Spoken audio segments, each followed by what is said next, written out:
Santiago Rey Fernández Latorre, presidente y editor de La Voz de Galicia, muy buenas noches. Buenas noches. Bueno, es un día simbólico para La Voz de Galicia, para la corporación que usted preside. Ayer llegaba a los kioscos, salía a la calle un periódico con un nuevo diseño. ¿Cómo es este periódico?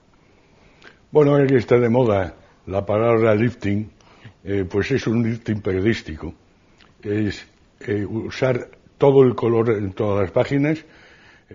Es un formato ligeramente pequeño, no escandalosamente distinto, con una tipografía moderna y además exclusiva del propio periódico, aplicando unas técnicas nuevas y acercándonos más al lector y quizá a los publicistas, porque la demanda de un periódico más ágil y más blanco y mejor impreso y con color, pues está ahí. La actual rotativa estaba ya muy vieja, no teníamos casi ni piezas de repuesto y teníamos que modernizar el sistema para poder imprimir a una serie de periódicos que tienen problemas en la rotativa y disgregar las empresas de La Voz de Galicia creando Gaesa.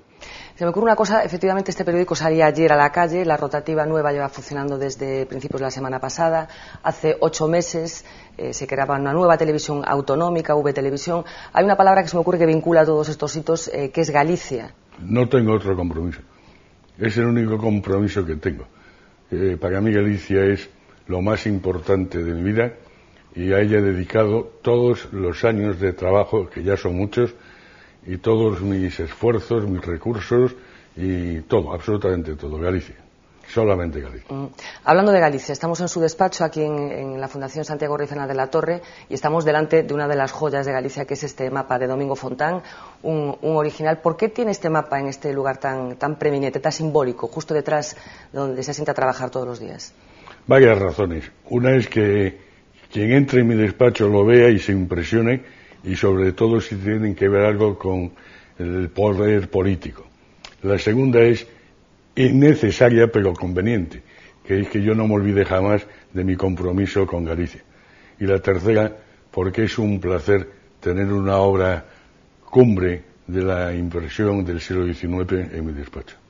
¿Dónde está usted más? ¿Con el poder o con la gente? Yo con la gente, casi exclusivamente con la gente. El poder es efímero, cambia de vez en cuando, no todos los poderes hacen o realizan los actos que tienen que hacer de buena educación y de convivencia democrática y libre. Para mí es la gente. En un momento como este de crisis es especialmente importante esta disyuntiva de vigilar al poder para estar con la gente. Siempre lo es. En el momento de crisis es fundamental. Es absolutamente fundamental. El periódico tiene que ser la conciencia crítica de cualquier tipo de poder y tiene que ser el punto de encuentro con la gente o ciudadanía. ¿Y cómo se le da voz a la gente, hablando de La Voz de Galicia? Pues como estamos haciéndolo aquí, es decir, reuniéndonos, siendo el vehículo de expresión de sus quejas, de sus anhelos, de sus problemas, reuniéndonos en esa especie de calle o ahora plaza, sobre todo plaza, para que la ciudadanía se sienta representada y pueda dialogar con nosotros. ¿Qué capacidad tiene La Voz de Galicia de dar voz a lo que le sucede a la gente? Yo capacidad creo que tiene toda.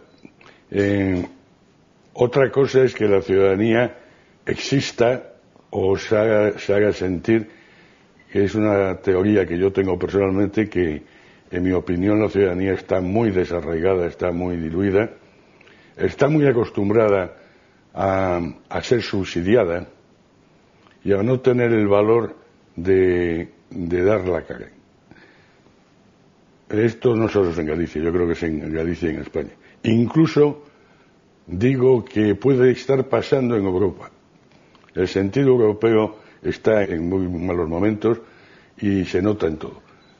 Nosotros trabajamos obsesivamente para tratar de que la ciudadanía tenga en nuestras páginas presencia. Y creo que lo conseguimos. ¿Y qué papel tiene que jugar un medio de comunicación como La Voz de Galicia y el resto de los medios que forman parte de la corporación en un momento como este? Pues yo creo que ser fiel a su título, sacar el máximo partido a una pequeña genialidad que tuvo este periódico hace ya muchos años, haciendo ediciones múltiples en todo el territorio gallego y siendo la conciencia crítica del poder, de todo tipo de poder. Hablaba antes de ese momento genial en el que La Voz decide apostar por las ediciones, un tipo de periodismo que hoy parece que es muy evidente, la combinación de lo local con lo menos local, con lo internacional, con lo nacional. ¿Por qué se toma esa decisión? ¿Por qué se toma la decisión de hacer algo que adelantarse tanto al tiempo, digamos, y apostar por ese periodismo local, que de alguna manera contribuyó a que La Voz esté situada donde está en estos momentos? Bueno, contribuyó de alguna manera, no, contribuyó totalmente. ¿Por qué? Pues para que los gallegos se conozcan. Yo no creo que haya ninguna región de España que se conozca menos que Galicia. La provincia de La Coruña no se codea en absoluto con la provincia de Pontevedra y la de Lugo con la de Ourense, y nosotros, a través de las ediciones y de las delegaciones, pues logramos romper eso, yo creo que de forma muy importante. Bueno, hemos hablado ya de la crisis en el transcurso de esta entrevista. Hay dos actitudes que se pueden tomar en un momento como el que estamos viviendo, como el que está viviendo prácticamente todo Occidente. Uno es meterse en casa y esperar a ver si escampa, y otro es dar un paso hacia adelante. ¿En qué posición está La Voz? Pues estamos en la posición de dar varios pasos adelante. Esa es la meta que yo deseo que conquiste La Voz.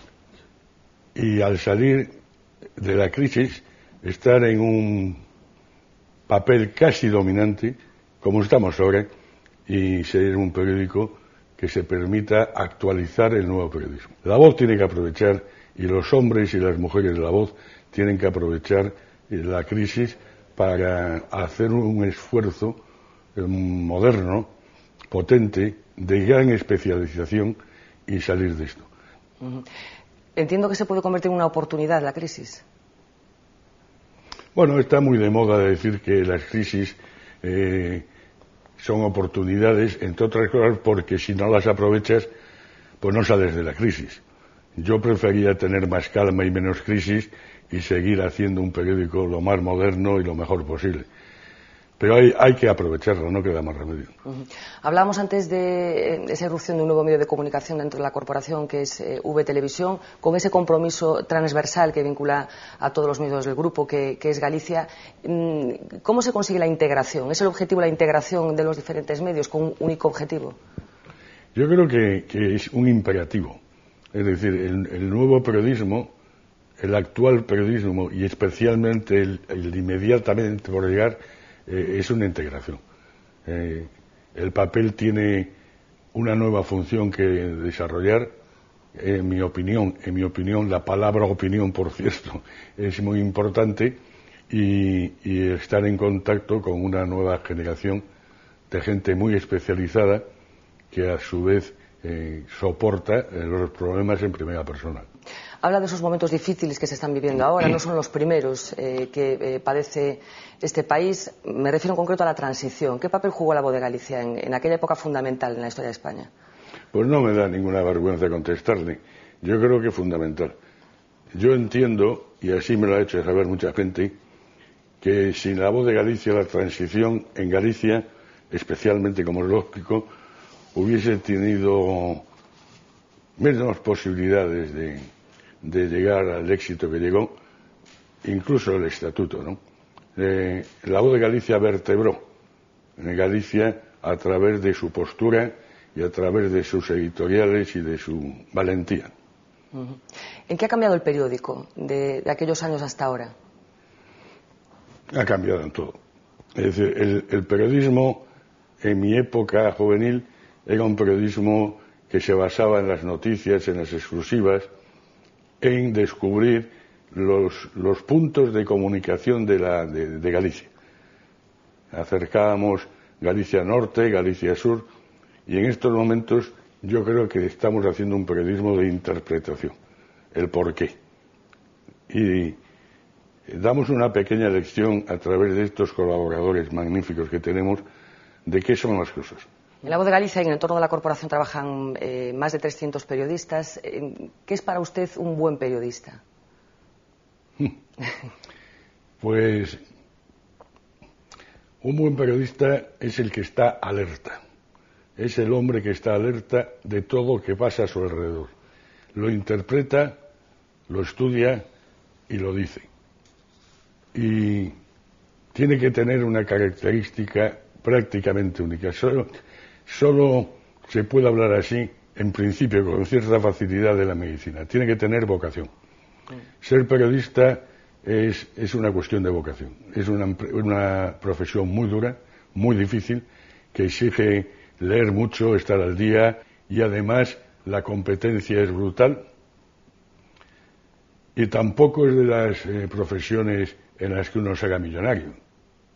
Por lo tanto, un periodista es una persona alertada, con una vocación específica y que domine las técnicas del periodismo. ¿Y hay buenos periodistas ahora? En La Voz de Galicia hay magníficos periodistas. Y en algunos periódicos también. Uh-huh. ¿Ser editor de un periódico es una forma de vida? Sí, sí. Para mí sí. Y yo creo que un editor es editor. Y no creo que pueda ser más que editor.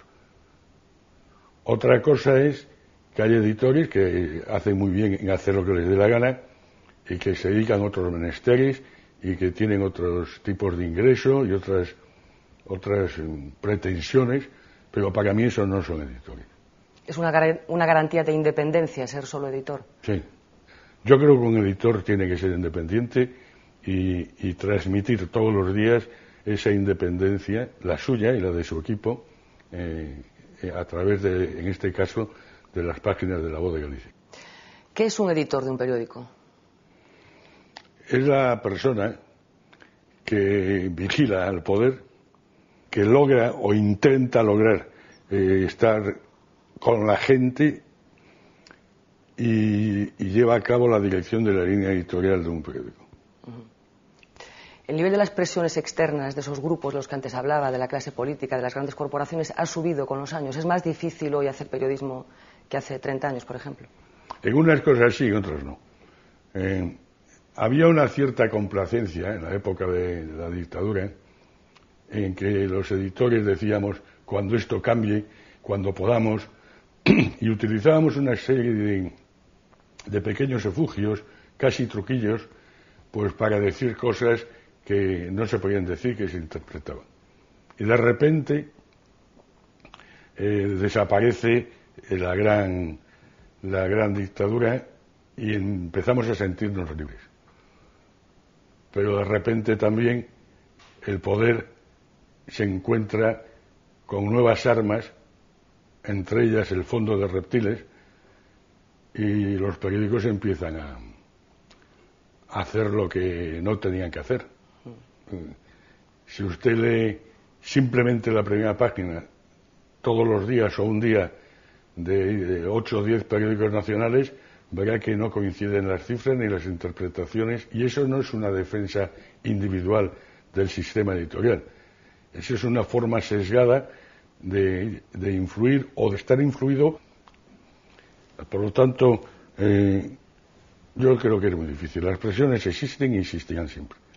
¿Qué prefiere, el periodismo de rentabilidad o el periodismo de influencia? Bueno, yo creo que la influencia no se tiene si la rentabilidad no existe. Lo que pasa es que yo he decidido, en contra de mis propios intereses, que la rentabilidad sea objeto de reinversión. A mí lo que me importa es ser independiente. Uh-huh. Y entonces no puedes estar en la última tecnología, en los últimos medios, cerrando el círculo de la multimedia, si no tienes la independencia económica. Lo cual es muy difícil, porque las tentaciones de todos los partidos y de muchas empresas importantes es evitar que los periódicos tengan independencia y digan las cosas que no les convienen. ¿Le sorprende que los políticos estén entre los principales problemas de los españoles? Las encuestas últimas, de forma reiterada, alertan de este hecho, de que la ciudadanía siente una cierta desafección hacia la clase política. ¿Le sorprende esta desafección?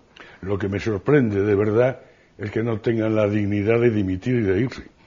Porque no se habla nada más que de la incapacidad de todos los políticos, de las incongruencias, de las mentiras, de los insultos, de la falta de estilo. Yo creo que estos señores, en una empresa privada, por ejemplo la mía, no tendrían puesto, y si lo tuviesen serían descabalgados del mismo. Hablando de decisiones políticas, en estos últimos días se han inaugurado 2 edificios en el Monte Gallás. ¿Qué le parece esta obra? ¿Qué le parece este proyecto que lleva ya muchas legislaturas en marcha y que, como decía, hace unos días se inauguraron los 2 primeros edificios? Bueno, a mí me parece aberrante y no entiendo en absoluto cómo este problema, que ya tiene muchos años, no ha sido tomado en serio y no hayan encontrado una solución siquiera digna para evitar esta desfeita, ¿no? No es fácil encontrar soluciones, pero a mí se me ocurre que la Xunta, empezando por la residencia del presidente y siguiendo por el Parlamento y por todas las delegaciones, pues se fuese a trabajar allí. Y se ahorrarían muchos alquileres y muchos edificios y se aprovecharían para adelgazar la nómina, porque tampoco es normal la cantidad de funcionarios que tiene la Xunta, ¿no? Hablábamos de la sociedad civil, ha salido ya en esta entrevista el papel de la ciudadanía. Yo creo que la propia cabecera de La Voz resume un poco ese espíritu, La Voz de Galicia. ¿Cómo se canaliza el papel y las inquietudes y las necesidades, sobre todo en este momento, de los gallegos, de los ciudadanos, de la gente que lo está pasando mal? La gente lo está pasando muy mal y por citar un caso escandaloso, la juventud lo está pasando peor, porque no solo lo está pasando, sino que lo va a seguir pasando. Tampoco ayuda mucho los sistemas educativos ni los sistemas familiares que están en estos momentos en boga, ¿no?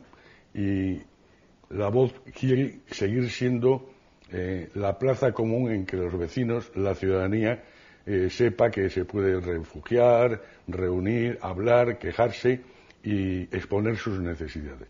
Yo creo que eso ha sido una de las labores más importantes y más bonitas que ha hecho La Voz de Galicia. ¿Confía en la juventud? Me refiero en general a la juventud gallega y en particular a la gente joven que en estos momentos forman parte de su empresa. Me da mucha pena la juventud, porque lo tienen muy difícil, muy difícil. Y yo creo que si no se les ayuda y no se mejora todos los sistemas actuales que coinciden o inciden en su formación, lo van a tener muy difícil. Pero en cualquier caso, con el conocimiento que le da haber estado en primera línea en los últimos 50 años, ¿por dónde cree que va a discurrir el futuro? ¿Cómo cree que va a estar este negocio y en general esta sociedad pues a la vuelta de 50 años, por ejemplo? Pues estará como está ahora, bebiendo en las fuentes de la juventud. Usted está en una empresa que la media me parece que son 20 y tantos años. En La Voz de Galicia yo ya soy el abuelo, es decir, ya la gente tiene una media edad muy juvenil en comparación con la que tenía cuando yo empecé. Y un periódico tiene que tener una fuente de aprovechamiento que se llama la universidad. Y la universidad es de gente joven normalmente. Y ese es el futuro. ¿Qué problemas fundamentales ve en Galicia? Bueno, el demográfico es terrorífico. Va a incidir, y la gente no lo sabe o no lo quiere saber, va a incidir en el futuro inmediato de una manera trágica. El localismo es exacerbante, o sea, el localismo es una vergüenza. Y luego la falta de atención a los grandes problemas. Aquí se siguen discutiendo cuestiones semánticas. La lengua, en vez de unirnos y de identificarnos, nos separa, o quieren que nos separen. El campo sigue exactamente igual que hace unos años, que hace muchos años. La pesca está en un momento trágico y las grandes empresas gallegas ya no existen. Entre la deslocalización y la absorción hacen que el panorama empresarial gallego sea auténticamente trágico. ¿Y está preocupado o responsabilizado? ¿Tiene un ataque de responsabilidad, digamos, para, a través del papel que juega en esta sociedad, intentar combatir estas lacras? ¿O es el momento de preocuparse y de llegar a la conclusión de que esto no tiene solución? No, yo creo que es el momento de seguir señalándolas, atacándolas y tratando de evitar que se produzca. Lo que pasa es que no ayuda a absolutamente nadie. ¿Cuál es un poco el balance de estos 50 años que lleva al frente de la corporación? Supongo que tendrá sentimientos agridulces, ¿no? Esa es la palabra, sí, agridulce. Yo lo volvería a hacer, lógicamente. Quizá con la experiencia habría cosas que podría mejorar, incluso ser más rápido. Yo he estado rodeado casi siempre de los mejores y no podría haber hecho lo que hice ni haber conseguido lo que hemos conseguido si no contase con unos equipos magníficos y con un personal realmente maravilloso. Pero es agridulce porque realmente te dejas por el camino una serie de vivencias y una serie de presiones y una serie de experiencias que cuestan muy caras. Pero supongo que lo bueno es superar a lo malo, ¿no? El balance es positivo, aunque sea agridulce. Sí, claro. Es que además creo que agridulce es todo, porque no puede haber éxitos sin esfuerzos o sin disgustos. El balance es magnífico. Cuando yo empecé a trabajar en esta casa, en números redondos, que es lo que importa, estábamos alrededor de 8 páginas y alrededor de 8.000 o 9.000 ejemplares. Hoy La Voz de Galicia es el 5º periódico de España, es la web más leída de Galicia con enorme diferencia, cosa que es muy bonita y muy importante, y a ver si la mantenemos. Bueno, hablamos al principio de esta entrevista de esta joya que tiene en su despacho, del mapa de Domingo Fontán.